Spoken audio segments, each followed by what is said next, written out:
In today's tech video, I'm going to show you how to view photos or videos on your GoPro Hero 13 Black.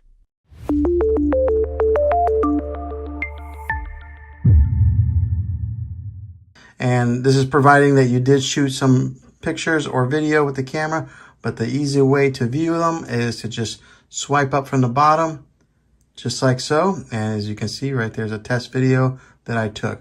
To get it to stop, you just swipe back down.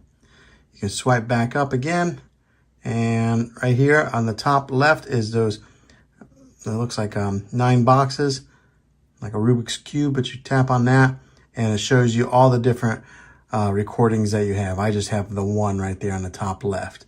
But that's how you view photos or video. If this video was helpful, go ahead and click a thumbs up on it.